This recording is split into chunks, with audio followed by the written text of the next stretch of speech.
Just a few months short of a quarter century as Russia's leader, Vladimir Putin on Tuesday will put his hand on a copy of the constitution and begin another 6-year term as president, wielding extraordinary power since becoming acting president on the last day of 1999. Putin has shaped Russia into a monolith, crushing political opposition, running independent-minded journalists out of the country and promoting an increasing devotion to prudish, traditional values that pushes many in society into the margins. His influence is so dominant that other officials could only stand submissively on the sidelines as he launched a war in Ukraine despite expectations the invasion would bring international opprobrium and harsh economic sanctions, as well as cost Russia dearly in the blood of its soldiers. With that level of power, what Putin will do with his next term is a daunting question at home and abroad. The war in Ukraine, where Russia is making incremental though consistent battlefield gains, is the top concern, and he is showing no indication of changing course. The war in Ukraine is central to his current political project, and I don't see anything to suggest that that will change. And that affects everything else. Brian Taylor, a Syracuse University professor and author of The Code of Putinism, said in an interview with the Associated Press, "It affects who's in what positions, it affects what resources are available, and it affects the economy, affects the level of repression internally." He said. In his State of the Nation address in February, Putin vowed to fulfill Moscow's goals in Ukraine and do whatever it takes to defend our sovereignty and security of our citizens. He claimed the Russian military has gained a huge combat experience and is firmly holding the initiative and waging offensives in a number of sectors that will come at huge expense, which could drain money available for the extensive domestic projects and reforms in education, welfare, and poverty fighting that Putin used much of the 2-hour address to detail. Taylor suggested such projects were included in the address as much for show as for indicating real intent to put them into action.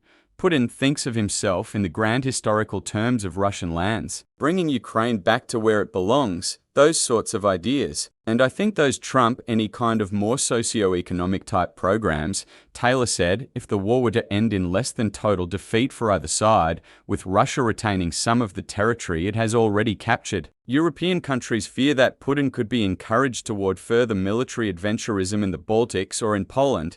It's possible that Putin does have vast ambitions and will try to follow a costly success in Ukraine with a new attack somewhere else. Harvard International Relations professor Stephen Walt wrote in the journal Foreign Policy, but it is also entirely possible that his ambitions do not extend beyond what Russia has won at enormous cost and that he has no need or desire to gamble for more.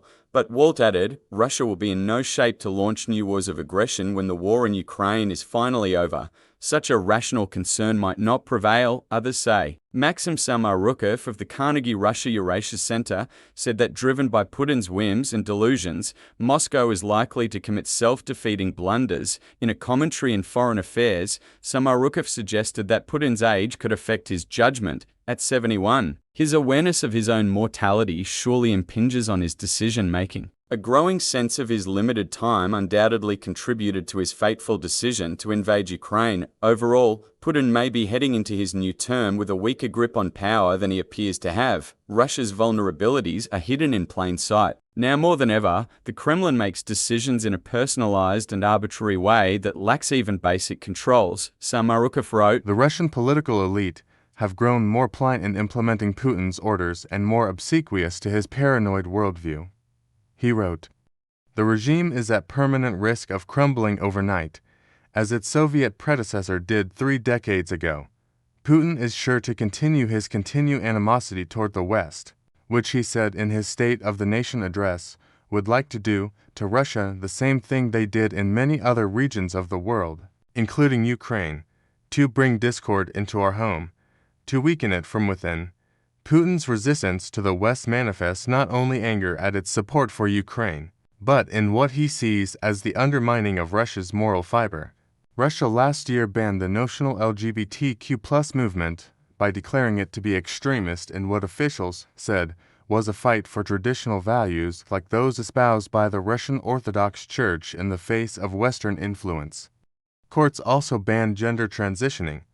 I would expect the role of the Russian Orthodox Church to continue to be quite visible, Taylor said.